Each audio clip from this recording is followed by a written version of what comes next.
Bismillahirrahmanirrahim. Assalamualaikum warahmatullahi wabarakatuh. Di sini saya akan menjelaskan ilmu hadis tentang riwayah dan diroyah. Paham. Sebelum kita menjelaskan ilmu hadis, riwayah dan diroyah, kita harus tahu pengertiannya.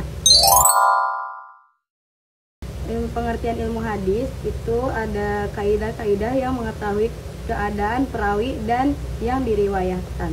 Seperti apa itu perawi, apa itu marwi. Kalau perawi itu orang yang membawa, menerima, dan menyampaikan berita dari Nabi, yaitu sanad. Kalau marwi itu isi berita yang diriwayatkan, seperti matan.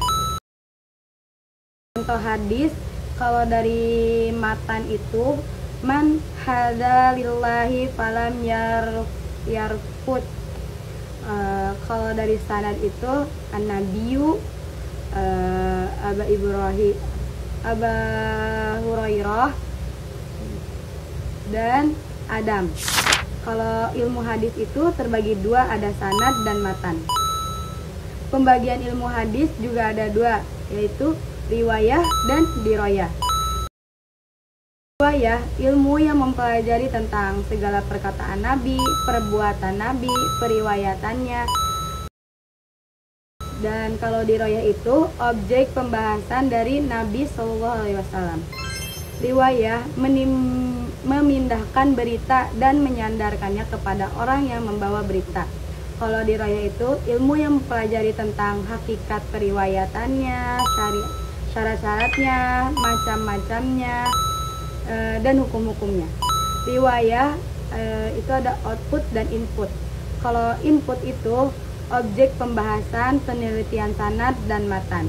Sejarah perkembangan ilmu hadis riwayah dan ilmu hadis diroyah ada beberapa periode.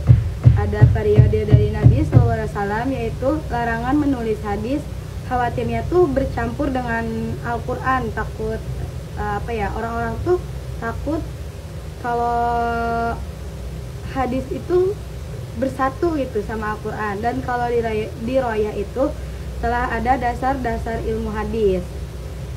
Terus kalau dari sahabat disebut dengan masa pembatasan periwayatan dengan mensyaratkan sumpah dan saksi bagi orang yang menyampaikan hadis. Jadi kalau misalkan orang mau menyampaikan hadis, dia harus bersumpah dulu, harus berjanji dulu. Kalau diroyah itu timbul secara lisan. Dari tabi'in, hadis ditulis dan dibukukan secara resmi atas perintah Khalifah Umar bin Abdul Aziz. Dan diroyah timbul secara tertulis tetapi belum terpisah dengan ilmu lain. Dari tabi'in, masa kemasan atau kejayaan kodifikasi hadis, masa filterasi penulisan hadis dipisahkan dari perkataan fatwa sahabat. Kalau diroyah itu muncul kitab-kitab ilmu hadis seperti At-Tarikh, Al-Kabir, karya Bukhari, Tabaqat, At-Tabi'in, karya Muslim. Kalau dari setelah tabi dan tabi'in, penulisan hadis lebih sistematik, muncul kitab-kitab. Dan kalau dari diroyah berdiri sendiri sebagai ilmu hadis. Sekian dari saya.